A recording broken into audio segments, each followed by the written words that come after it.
So Budget 2024 of Canada doesn't say too much about how it's going to promote small businesses, how it's going to help small businesses, how it's going to promote innovation in the country, what type of sectors it will focus on in innovation and all. It doesn't tell any of this, but it brings a new form of mortgages, which is halal mortgages. So normally when you see like these terms are being coined, like which are specific to a religion or specific to a society, which are included as part of the mainstream, it's not like it's not that any society should feel left behind. And Canada is sort of like one of the most liberal countries, and everybody has like a very open way to practice their own religion and all. They can wear what they want. It's a very nice society, right?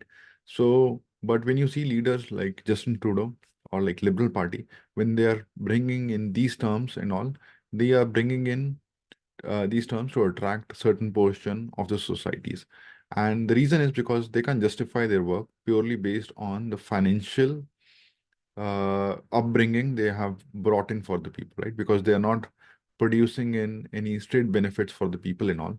So they want to get votes from specific part of the societies, right? Now everybody is aware, right? Everybody wants that the groceries to be cheaper. Everybody wants like houses to be cheaper. Everybody wants rents to be cheaper. And this, the current government can't handle, right? It has been getting worse and worse. So to be able to get some votes, the government tries to divide the society into smaller parts. And this is like, it's called divide and rule or something like that, right? So divide the society into smaller fractions, like based on the religions, based on the type of societies, based on the type of backgrounds, and start bringing in certain policies, which I'm not sure whether it favors and all. So let's talk about like halal mortgage for now, and I'll share my screen and share like what it is. So here it says what halal mortgage means, what halal means for a mortgage, right? So it says it does not mean halal mortgages remove profits from the equation. Instead, interest rates, a halal lender might charge a profit rate, even though these profit rates can be based on Bank of Canada's overnight interest rate. They tend to be higher, right? So Canadian government, like especially liberal, they're using these cheap tactics to even gain business, make religion also a business, right? So they tend to be higher than the rate attached to conventional non-halal mortgages. The increased cost is due to a variety of factors, including a general security of available capital to lend out, as well as increased financial risk to the lenders, since Islam also restricts mortgage foreclosures, right? So next is like, so consumers can generally expect to pay up to additional of 4% for halal mortgages compared to regular mortgage from one of the major banks. So if the interest rate is 5%, people can expect to pay 9% for these mortgages. And probably they will not be having foreclosures and all, right? Which is a good thing. But again, does it bring any benefit to the society, to the real people? I'm not sure, right? Again, like, will people really go for that? There have been no stats that have been shown when like any of these certain like any like I think it is good to again making sure everybody can practice their religion, making sure people can wear whatever they want, making sure people can practice the religion in any way they want, right? But whenever you're bringing in policies, these policies needs to be based on certain stats to show people how exactly it's going to benefit the society, right? Because every religion is based on the basic fact that benefits the society, right? So all of the policies of the religion are also based on the fact that each and every policies like benefit the society. When liberals, they are trying to divide the society by bringing in specific like policies and all, but they should ensure, right, that they share the stats, what will be the benefit for the society. So again, this is a very wrong, like it is a wrong way to introduce some change because they have not shared any stats at all, right?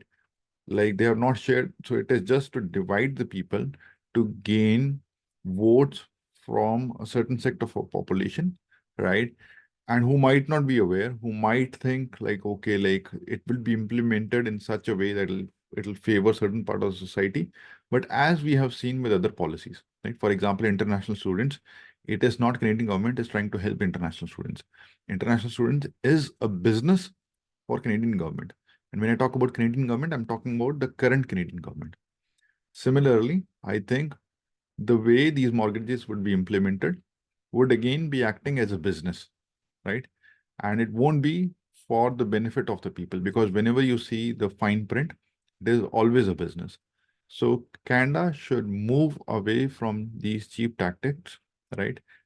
I mean, like Canada is a very good country. It has always favored all type of practicing religions and all. It's a very secular country. I think it's a best country for any immigrant.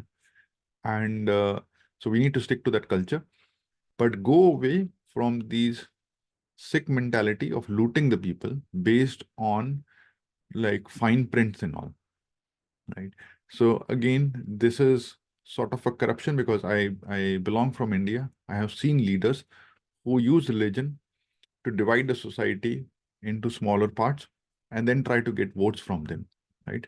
Because they can't share any stats of uh, what type of good they have brought into the financial structure or the financial well-being of the people. So if they can't prove any of that, they have to use dirty tactics to try to get votes. And this is what liberal government has been doing, right? So liberal government always talks about that it is pro people, it is pro secularism and all. When you try to bring in specific parts from different religions and all into the mainstream, and you're exploiting people who are following the religion, right? So again, this is a high level corruption. We should share it. We should share how the current liberal government is creating corruption in the society, right? In a complete professional and legal way. I personally feel they should be prosecuted, like criminal charges should be laid for them, because they have not shared any information of how these things would be implemented, right? These, and I am 100% for sure that this is a business gimmick. They will be looting the people on this name, right? They won't be implementing in a nice way so that it actually helps the people. So we should again try to share this video, make sure different people watch it, and people see how exactly liberals are dividing the society and not causing any benefit of any one of those, right? So liberals can't talk about, at least the current liberals, I'm not talking about the past or no, they can't talk about how they have done well-being of the people. They can't talk about how they have done well-being of Canadian citizens. They can't talk about how they have done good for international students. They can't talk about how they have helped small businesses. They can't talk about how they have brought in innovation. They don't have any long-term plan and all. So now they're trying to get votes somehow, right? Like at least I'm not sure whether they'll get any votes or not, but they're trying to get votes somehow by dividing the society. And in fact, we should speak out.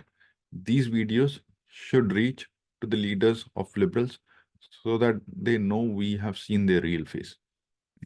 Okay, thank you.